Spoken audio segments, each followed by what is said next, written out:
It's time for Pure Performance.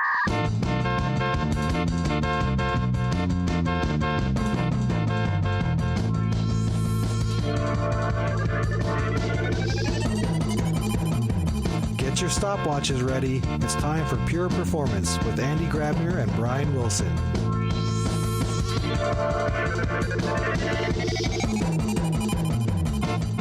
Hello, everybody, and welcome to yet another episode of Pure Performance. We've got a rowdy crowd today, Andy. How are you today?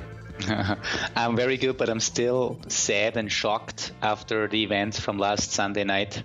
I know it's not a spoiler alert because until this airs, it's going to be later anyway. But they have a dragon now. Right. and to point out there, I did want to bring up your theory because we'll either find out in the next episode, in which case, again, this is going to be airing way later, or it'll be maybe next season. We'll find out, which in this case it won't be a spoiler. But since you brought it up, let's put it out there. The theory about Cersei's pregnancy. I don't think she's pregnant. I think she's just playing this card to make sure that Jaime is really, supporting her and not going with the brother, like supporting him with his ideas. And I think telling him that she's pregnant again from him just strengthens the allegiance. But I think she's faking it. Yes, and as our guest, who we'll introduce in a moment, who we just found out comes from your town, right? Yeah. And you had some of his relatives in your school instruction, so that's really awesome. His granddad was the principal of my school. Yeah, right. But he pointed out too in this conversation that the witch had only talked about 3 children, so that kind of helps solidify this idea. Anyway, who knows when we'll find out about this? This might be old news, it might not be. But anyway, Andy, who do we have on the show today? So today we have Philipp, who besides being a fan of Game of Thrones, is also extremely well versed in Java. So Philipp is actually a colleague of us working out of our Linz lab. But really, to be honest with you, I really got to know Philipp and met him for real the first time at devone, which is a conference that we hosted this year in Linz. It was a DevOps conference from developers for developers. And Philipp gave a talk on what's happening in the Java world, especially on Java 9. And I thought it would be great to have him on the show because he sits at the source when it comes to what's happening in the Java world. And so without further ado, Philipp, welcome to the show. Please tell the audience a little bit more about yourself, and then let's jump right into the topic about Java 9 and what people need to know about it, especially around performance, around monitoring. So hello from my side also. I've recently joined the Dynatrace team about a few months ago. I've been working before with the Dynatrace collaboration at the University of Linz. So I've been in touch with Dynatrace for a long time actually, but I've just recently started working there. Before that, I've just recently completed my PhD in performance monitoring, especially in memory performance monitoring. And I've been doing a lot of teaching in the area of performance monitoring and compiler construction and just programming, Java programming in general. So, and can you just fill us in the collaboration between the university and Dynatrace? So there's a lab at the university that is focusing on Java compiler, and then what's going on there? Yes, there is a lab. It's called the Christian Doppler Laboratory, named after the famous physicist. Which is partly funded by Dynatrace, and we have done a lot of GC and memory optimization and performance analysis in that lab, and general data analysis in the area of both memory and CPU times and locking analysis. And my area of expertise was memory in that lab. I had no idea that existed. See? That's awesome. See, a lot of memory in general.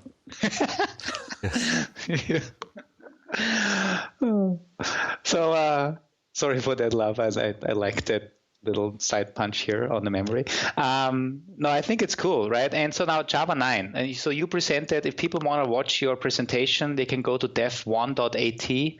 This is the conference page, and there's all the presentations listed, including for your session also the video. So you can check out the video of the full presentation. But from from the highlights perspective, so your highlights, when you talk with people about Java 9, what is coming, what is finally coming, because I remember when you did the presentation in early June, I believe it was, not everything was really clear from the timeline of Java 9, but now we have the details. So fill us in, what's happening and what's important to know. Well, whenever somebody asks me about Java 9 or somebody mentions Java 9, it's always talking about Jigsaw, which is the new module system in Java 9. So in Java 9, the developer can now split or package his classes in modules. And for every module, the developer can specify what packages the developer wants to export. So what packages are visible to users of that module, what other modules are required, even in what versions they are required, and also all other packages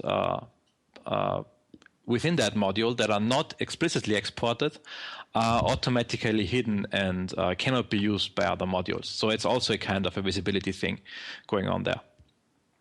Cool. And I remember when you talked about this at Dev1, there was still a lot of limbo around the project Jigsaw, right? That's been solved.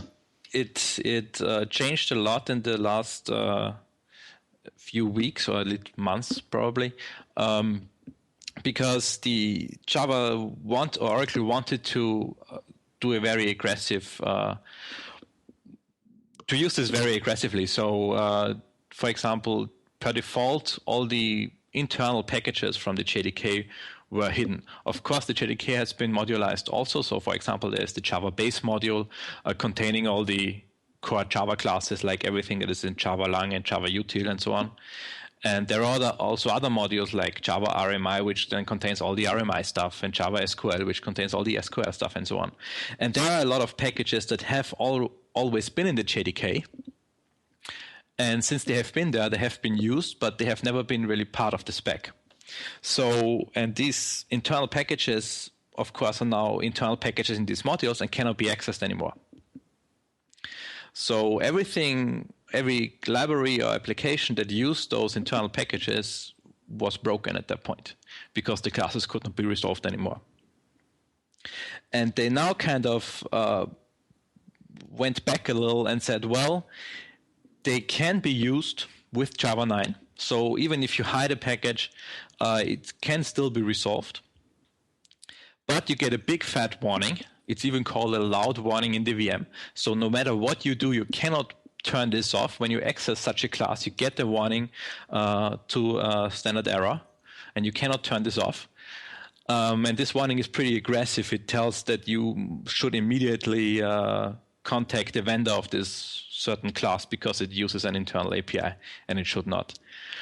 And so this kind of they made it a little weaker, this check, and the plan is that with Java 10, this check is reintroduced, and then you cannot access it really. So the people have a little more time to migrate to the module system and to get their stuff up and running again without those internal classes. Mm-hmm. And so what does this mean from a developer perspective? I can modularize my code. I can say what I want to expose, what not to expose.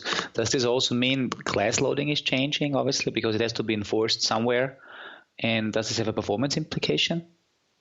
From the performance perspective, it pretty much stays the same because the class loading is not so much changed at runtime. At runtime, the JDK doesn't think of a module as a single entity, but it's more like every class loader still loads a specific class, or every class is loaded by a specific class loader. And but additionally now, Java 9 associates a module with a class. And when somebody accesses or some class accesses another class, an additional module check is performed, whether they are from the same module or whether this module has, or the using module has access to the used module. So this is only during class resolution, a few additional checks which are not really that critical in terms of performance. But the class loading has changed a little at the JDK level. For example, until now, up to Java 8, there have been 3 out-of-the-box class loaders. which are the Bootstrap class loader, the extension class loader, and the system class loader. And basically, the Bootstrap class loader loaded all the JDK. Then the extension class loader did some magic nobody really understands. And then there was the system class loader that loaded your application or starts loading your application. And now there's this new concept of a platform class loader. This is something actually new that has changed since my talk. The platform class loader now guarantees to have access to all JDK classes. But whether they are actually loaded by the platform class loader or by some other class loader is not defined. So there might still be some JDK modules that are loaded by the Bootstrap class loader, some might be loaded by the platform class loader, or some might be loaded by some class loader in between. But just the platform class loader guarantees you that you can resolve every JDK class via this class loader. Mm-hmm. And again, just to my question, I mean, class loaders have always been a challenge for, always on the one side, developers, but also for tool vendors. Especially if you do, bytecode instrumentation, having multiple class loaders was sometimes a challenge to make sure that we are instrumenting all the right things and we actually get hooked into the class. So is there anything that has changed for tool vendors now, or should that be transparent? If you have, let's put it like this. If you have implemented your application according to the spec and have not done some magic in class loading, like circumventing the parent delegation or something, like some popular APIs do, then you should not have a problem. But of course, if you rely on specific classes to be loaded by a specific class loader, you might be running into problems. For example, we in Dynatrace now have the problem supporting Java 9 that the JDK is now some JDK modules are loaded by the Bootstrap class loader and some are loaded by the platform class loader. So not everything that is loaded by the Bootstrap class loader can access the entire JDK because it might not be loaded by the Bootstrap class loader. Okay, yeah. So in the Dynatrace case, for example, we inject our agent to the Bootstrap class loader. Well, we have so until now. And from there, we can't access the entire JDK anymore, which is, well, for example, SQL and RMI are loaded by the platform class loader. And we would very, very much like to access those, of course. Yeah. So we have to do some magic there to still get all the things we want. Yeah, cool. And that's, hopefully, and as you said, we're doing some magic there or something different. And that's going to be a challenge for other tool vendors as well. Cool. All right. So you talked about Jigsaw. I understand that. You talked about the class loading. Anything on these topics that we missed? Anything else we should mention? Well, the big things we already mentioned is those are on the one hand, the class loading is a little different, and on the other hand, it's that some packages are now hidden, and you can still access them with Java 9, but at the latest Java 10, you will have significant problems whenever you use these classes or even use libraries that use those classes, of course, because they will break.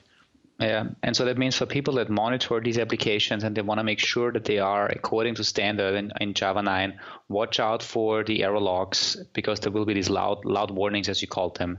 That's something to watch out for. And what you can also do is you can even enable the restricted mode in Java 9 already. It's just a regular command line flag where you can enforce those checks to really throw exceptions. And then you will see very fast whether something breaks. Yeah. Cool. And I assume this option is well documented, so people that want to check it out and look it up, they just go to the Java 9 doc. Yeah. Yes, exactly. So, and you can even see it by just calling -help on the command line tool. Yeah. Cool. Other topics. I mean, I'm looking at your presentation right now, and one thing that strikes, I mean, there's several things in your presentation that I liked a lot. I'm just picking one now, which is that the change, the G1 as a default garbage collector. Yes. Right? I mean, that's and memory is too. Yeah, because memory is your field of expertise. So what do we need to know there? Well, G1 has been introduced, I think, with Java 7 update something. And it's now, until now, the entire JDK8 or up to JDK8, the parallel old GC was the default collector. And now it's switched to G1. So you still have all garbage collectors available, but if you don't specify one explicitly, the default one will change, or is changed with Java 9. And G1 has one big difference compared to the others. It's partly concurrent, meaning it tries to collect while your application is still active, or at least do a lot of work while the application is running. And also it can collect very large heaps efficiently. So this is one step towards making Java more feasible for really big heaps. And we are talking 100 gigabytes and above, because other garbage collectors just can't be bothered with this kind of heap. They just take forever collecting it. And the G1 can kind of guess what region contains a lot of garbage and then just collect that region. So the runtime of the garbage collector is not dependent in any way on the actual heap size, which is the case for all other garbage collectors. Now, the question I had with the garbage collection, I read, a teeny little bit about this before we started, and it seemed like the G1 someone was alluding to the idea that G1 might be more beneficial in the larger heaps. Does that mean G1 is not, like, if you're running microservices and you have a very small heap, is G1 still going to give you benefit over the old parallel, or is that the kind of time when developers should say to themselves, hey, I should manually switch back to parallel? Or is G1, do you think G1 is going to have performance gains for any size heap? Well, it's difficult to predict without having the actual allocation and memory usage profile of a specific application. Mm-hmm. But I would guess that with very small heaps, it would not make much difference, because the G1 really, for small heaps, it's just doing some things for nothing, but it should not have any negative impact, at least. Okay. It's just like using the old collector from performance-wise. And just let me ask you one more question now. When we talked a lot about memory diagnostics in the past, and we have a lot of material online about how to do memory diagnostics in Java, which metrics to look at. What changes from a monitoring perspective when we look at G1 metrics? What are the things to watch out for to understand whether you actually have a memory issue or not? Are there any new metrics, any new measures, anything else to watch for? Well, I don't know whether it's really a new metric, but the G1 has a completely different paradigm of working and dealing with garbage. So, for example, the old garbage collector, the parallel old GC, which is still very well supported in Java 9, if you need it, just waits until your heap is full, and then it tries to collect as efficient as possible. For the G1, you can specify a pause limit, meaning you can, for example, specify my application shall not pause for more than 1 second at a time. And of course, it's kind of a soft constraint, so you cannot absolutely guarantee it, because Java does not run in a real-time environment. But it is usually very good at achieving this goal. So it's not so much a difference it makes not so much difference about what metrics to look at, but probably more with how to tune it and how to really configure it, because this can make a lot of difference. And there is another thing you might want to look out for, because the parallel old GC and all other GCs have two types of collections. They have minor collections and major collections, which is basically just a bad word for partial and full GCs. Minor collection usually means a part of the heap is collected, and minor collections are usually very fast, but they can only collect a part of the heap. And major collection is usually very slow and means the entire heap is collected. And what you observe with the parallel GC is you have a lot of minor GCs, and then at some point you have one major GC. And then you have, again, a lot of minor GCs until you have one major again. The G1 only has minor GCs, usually, which means it always, even if it collects the old generation, it always just collects a part of the heap, never the entire heap, which makes it very efficient for big heaps, because it just, when you run out of memory, it selects a heap region which it estimates contains a lot of garbage, and then it collects that region, no matter whether it's old space or new space or survivor spaces or whatever. And it also, the G1 also has a major collection, but this is an absolute emergency for the G1 GC. So it usually only needs to do major collections when everything is running completely out of memory or there's something really weird going on in your heap. So this might be something to look out for if you're using the G1 and you see major collections in your log, then something really bad is going on. Mm-hmm. Hey, then I have a question to this. So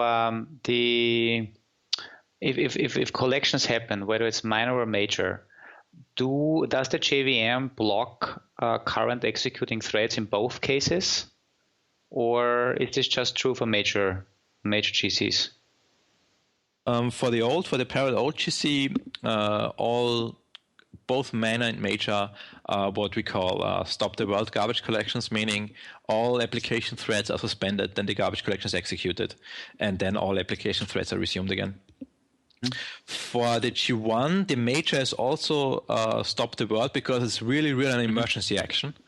So it really needs the application to stop doing whatever it's doing and tries to get itself together again. For minor GCs, part of the work for the minor GCs are done concurrently, meaning the application is not stopped. So this is specifically the marking phase.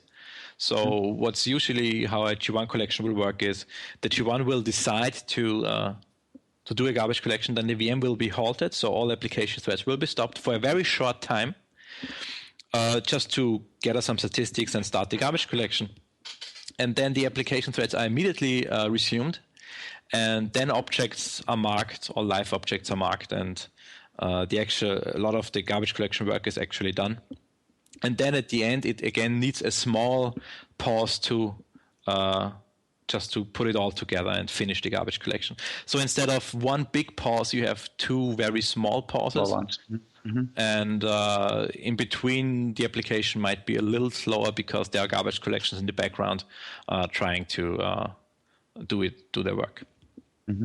And the reason why I'm asking this question is because when we do memory analytics and especially trying to figure out the impact of garbage collections on the actual running applications and transactions that are executed, in the Dynatrace world, we often ask people to go and look for the suspension time, which we report per transaction. So how long was this particular transaction suspended because of, for instance, a GC? And so the way you tell it to me now is we should see these numbers go down because the hold the world or stop the world is less common. But unless you have this, it's the end of the world almost, then you obviously have, then winter's not coming, but winter's here. Exactly. The suspension times will probably go down, but you will still have. We probably have to think about it a little differently because we still have some impact from the garbage collector when it runs in the background because there are threads consuming CPU time. Right. I was going to go there. That's going to make it a little more difficult, right? Because at least in the old way, at least at Dynatrace, we could see that CPU time was actually during the suspension. So we knew it was garbage collection. Whereas now we'd have to look for... I guess, is it a case where we'd have to look for a suspension, then a spike in CPU, and then like another small suspension for those begin and end if we wanted to try to isolate whether or not that spike in CPU is related to memory or... I don't know whether you really will see spikes because this depends on what the application is doing. Right. But or a little uptick maybe, I guess. But you will, the garbage collection logs already... will show this very beautifully because you then see that the first pause is called an initial marking and the second pause is called the final marking, and you will see those with timestamps in the log, and we'll probably have to do some adjustments in Dynatrace to properly visualize that. So for everybody who's finally gotten used to analyzing memory, winter is coming. Yeah, exactly. And Philipp, is there? I assume there's already some material out there I think you mentioned earlier, if you want to read up on G1 optimization, G1 strategies, G1 analyzing G1 activity, there's material out there that we can point people to. Yeah, there are a lot of just you need to Google it and you find a lot of web pages that show different optimization strategies, and they try to explain how to do it.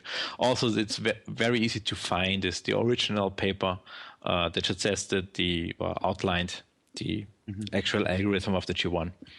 And it's not so difficult to understand basically what it basically does. It's pretty easy. But it's a lot.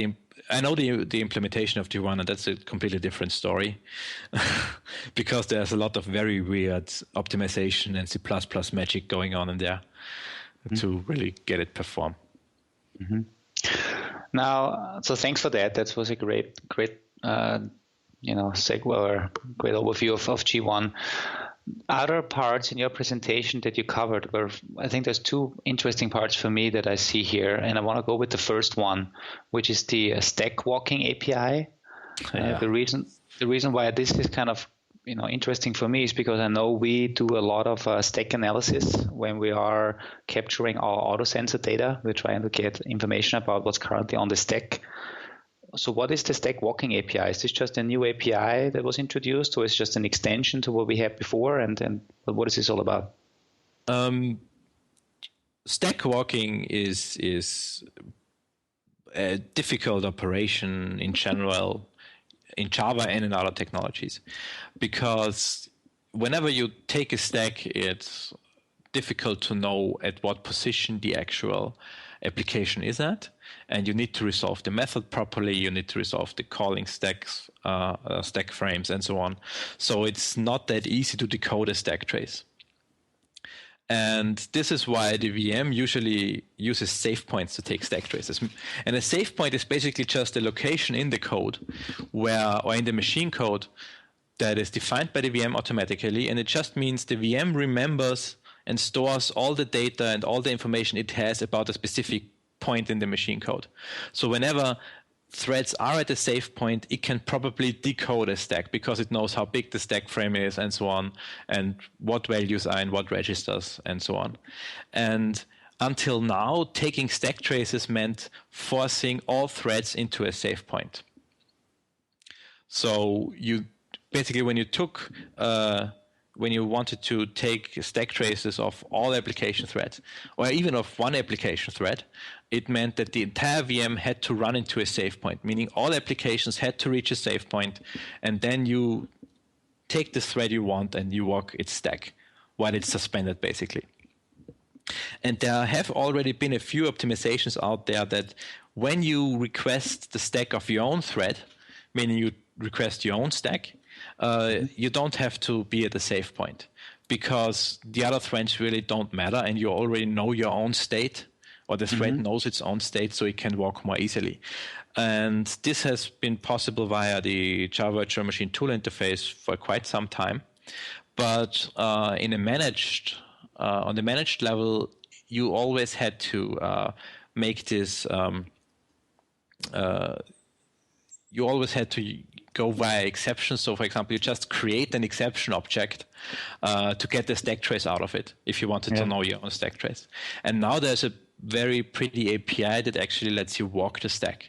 So it's called the stack walker, and you can, using delegates, you can specify how many stacks you want, whether you want to ignore some internal stack frames like that are generated from reflection or via some generated code and so on, and you can walk your own stack this way. So when you want to look at who is calling me, or make some security checks based on callers, or just print for debugging where you currently are, this new API is very efficient.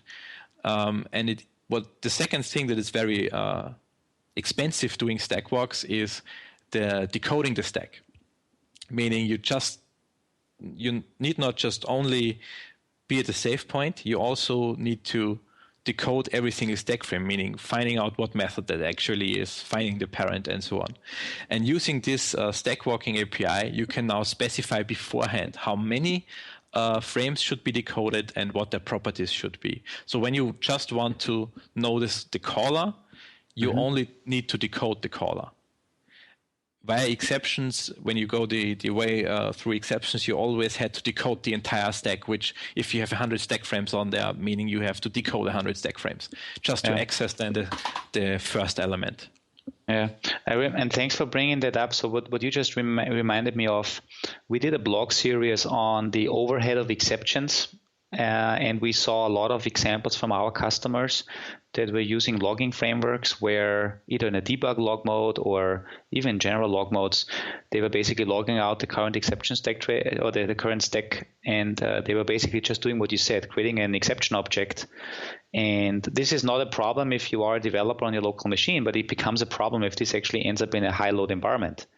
Exactly. And I remember I have a couple of blog posts where 50% of the CPU is actually just running into creating these exception objects. And not only that, because in the end, somebody needs to garbage collect all of the information as well.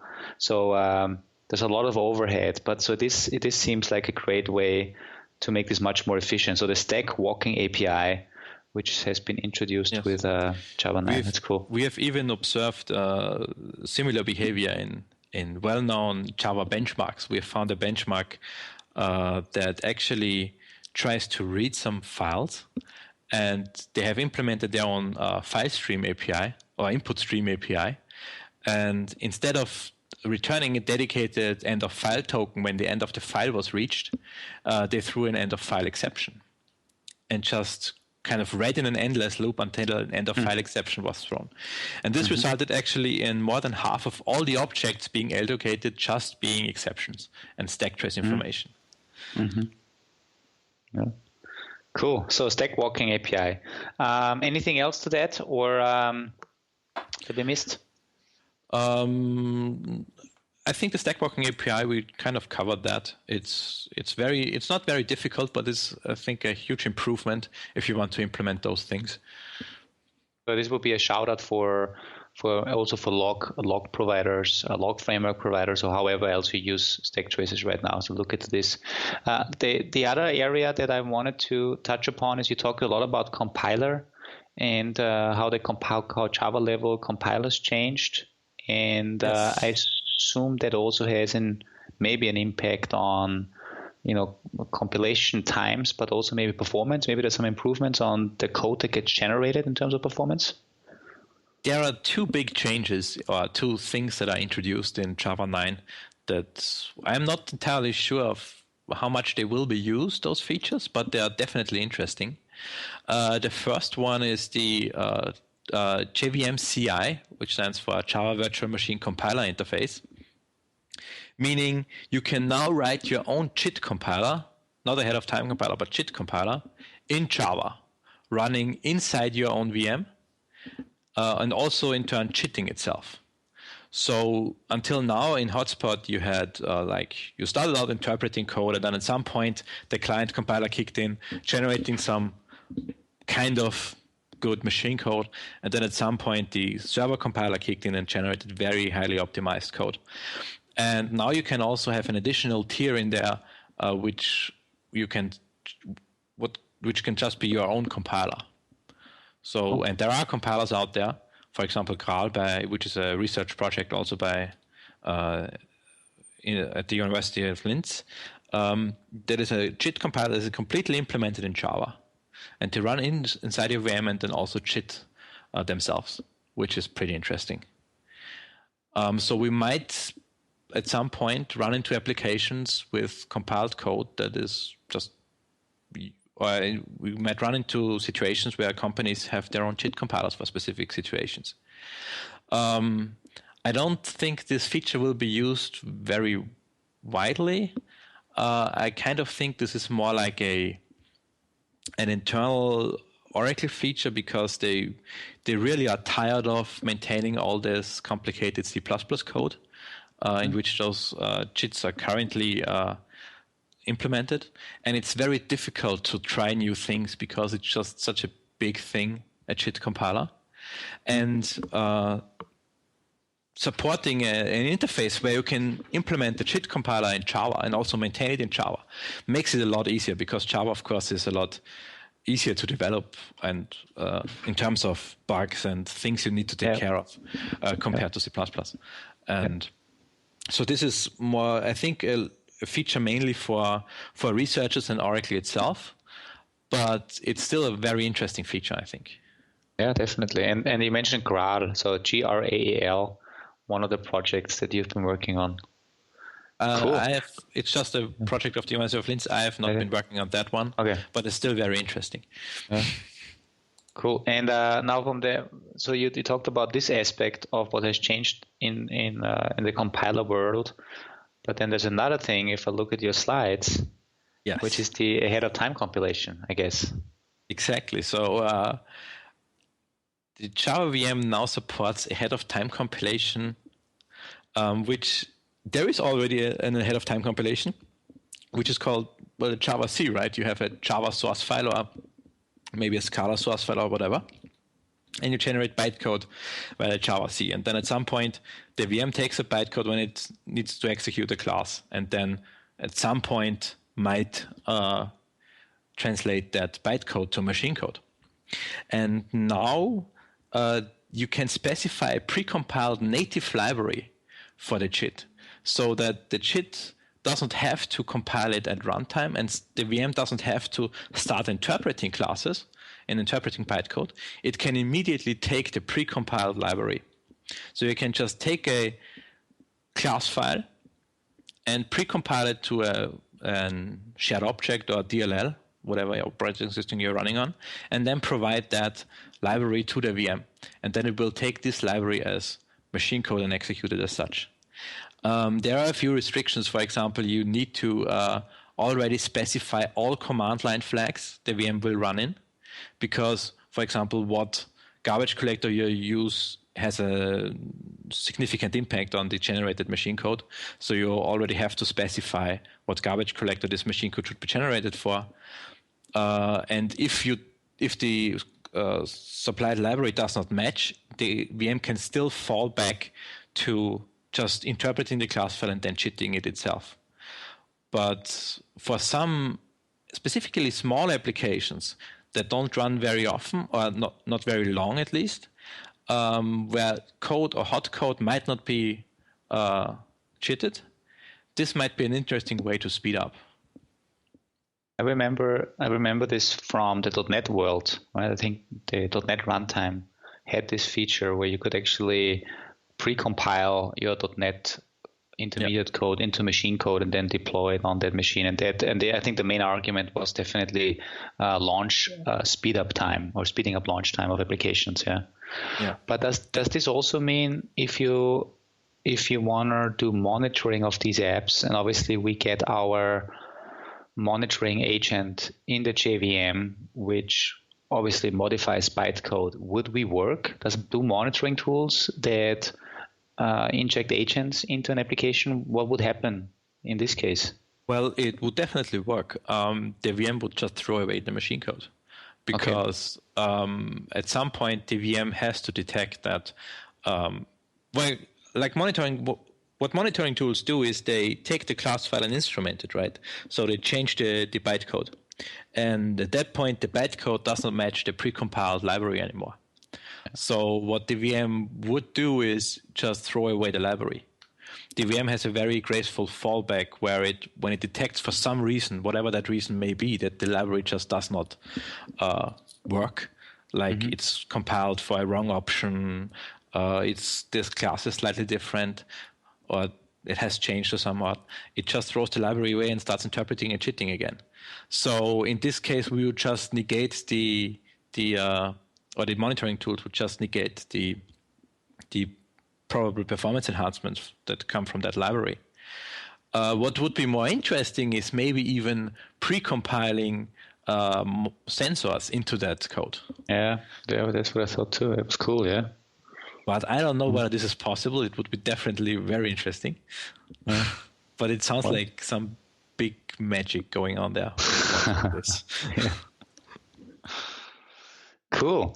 Hey, I know we've already kind of crossed our, we try to keep it to 30 minutes, but it's very interesting what we discussed here. Is there anything else we should mention? I mean, we talked about a lot of different things. Anything else in Java 9? Well, there are a lot of just small language things that are probably interesting for people that really program Java. I would suggest we just put on the slides online, probably with this podcast, and then people can look through a few of them. There are quite minor things, but a few nice things also.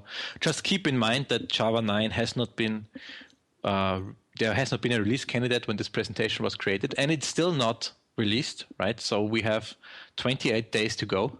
Right, it's September 21st, right? Yes. So I do want to point out, September 21st is the day that The Hobbit was originally published. And it's also, it's Bill Murray's birthday. And it is also Independence Day for Malta, which I'm supposedly have ancestors from. So it is an auspicious day for Java, but we'll see if they make the date, right?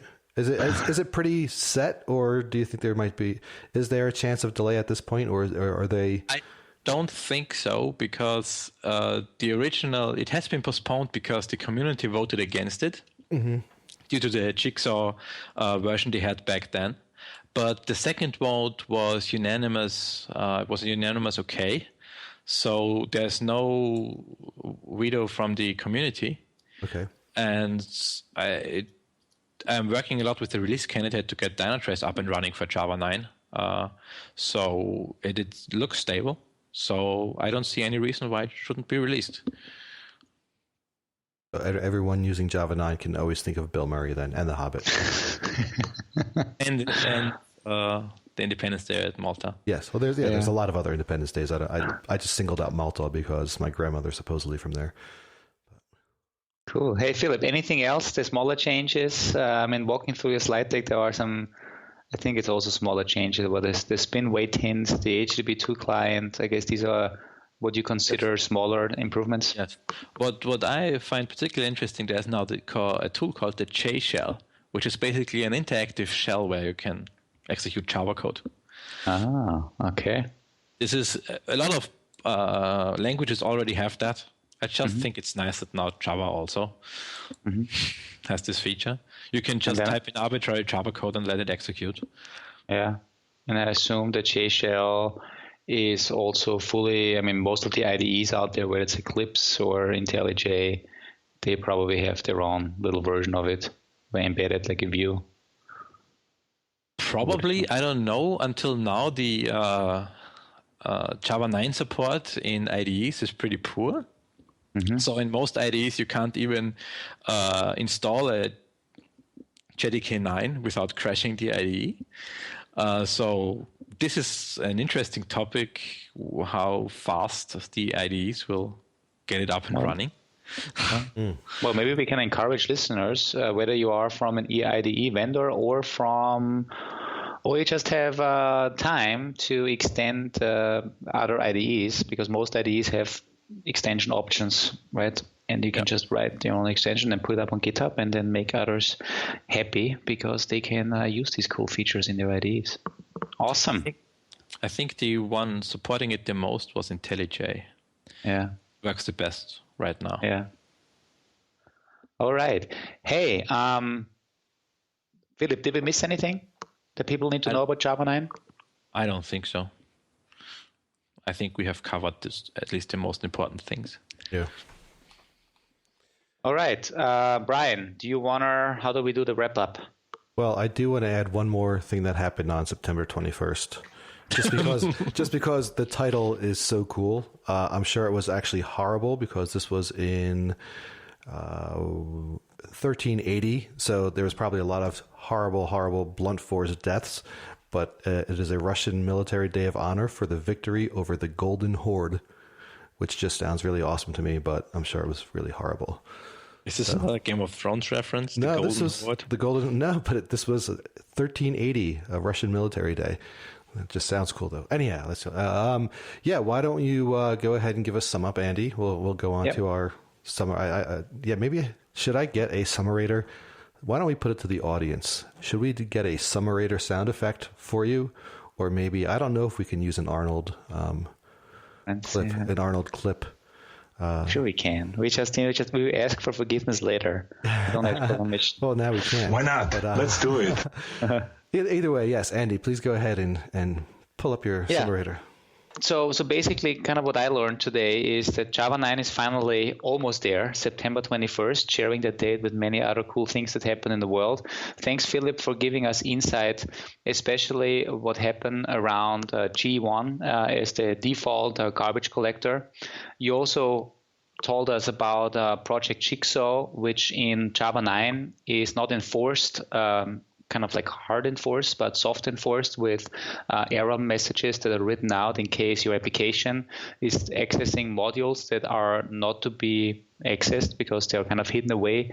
So that means lesson learned for people that are testing Java 9 applications. Watch out for the error log and see if your application currently accesses any modules, any classes in modules that are not exposed, because in Java 10 you don't have the option anymore. Your application will just not work anymore. So we learn about that.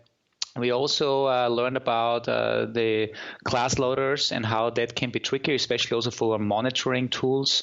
That includes Dynatrace, where we're working on making sure we can actually instrument bytecode independent of which class loader is loading it. And then in the end, I think you enlightened us a lot about what's happening on the compiler side, being able to use your own Java-based JIT compiler. The project Graal, one of the projects that came out of the University of Linz, is using that. And we also learned about the head of time compilation, where you can already pre-compile Java code to the machine where you're going to run it, which will speed up launch time of applications. So there's a lot of cool stuff happening, and I know the Java community is a huge community, so I'm sure they will be leveraging the new features. It seems though that the IDE vendors have to get their game together and provide updates soon, because right now, based on what Philipp told us, there's still work to be done there. Philipp, thanks for this show. Thanks for the insights. I hope I didn't miss. Thanks for having me. Brian, final words? Any other references to other events that happened on September 21st, or any other spoiler alerts from Game of Thrones? That's about all I can contribute to this conversation, because as I'm listening to this, I realize, wow, there's so much about coding and developing that I just have no idea about. My background at Philipp, we've never met before. My background was performance testing and metrics and that kind of stuff. So when we start going into this level, it's way over my head, but it's amazing stuff, and it just really kind of reinforces the respect I have for developers who have to go into this kind of depth of technicality for all this stuff. And so hats off to all the developers who are going to especially have to deal with some of the changes that are coming up here. It doesn't sound like it's going to be the smoothest transition, but it's not going to be a break the world transition. But I'm sure there'll be a lot of road bumps along the way, and hopefully everyone can join together and share what they learn and figure out great new ways to leverage the features in Java 9. And Philipp, great to meet you. I didn't even know you were working for us, so that's even awesome. And a lot I learned today. So thanks for being on the show. It was wonderful. And that's all I've got, Andy. Philipp, any final things to the audience? Any appearances coming up? Sorry? Do you do any speaking engagements? Any final thoughts? Anything you want to put out there? Not really in the next few months. I can always kind of make some advertisement. There's a lecture. I hold a lecture every semester about Java performance mounting benchmarking. So if you are at the University of Linz, you're invited to join. Awesome. Cool. And Andy, that's great. Yeah. I was going to say, anything else on your side, Philipp? I didn't mean to cut you off there. No, not really. Thank you for having me. It was fun. Andy, this will be towards the end of September, early November, I think. Anything you want to promote? I guess you meant end of September, early October. Oh yeah, yeah. I will be in Dublin for Quest for Quality, first week of October. So that would be great to meet people in case you are in Dublin. And then we have a couple of DevOps events coming up, DevOps Days in Philly, maybe also Nashville, and then at the end of October, I believe. No, that's later in November. It's AWS reInvent.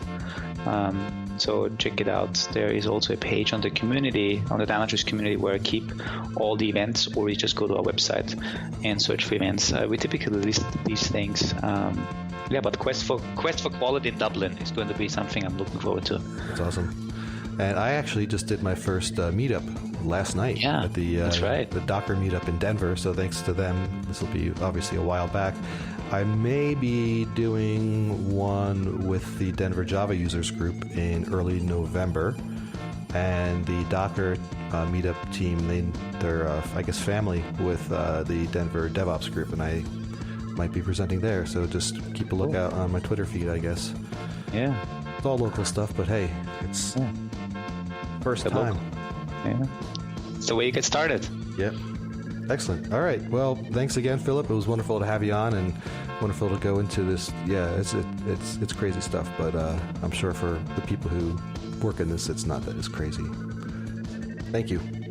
All right. Bye.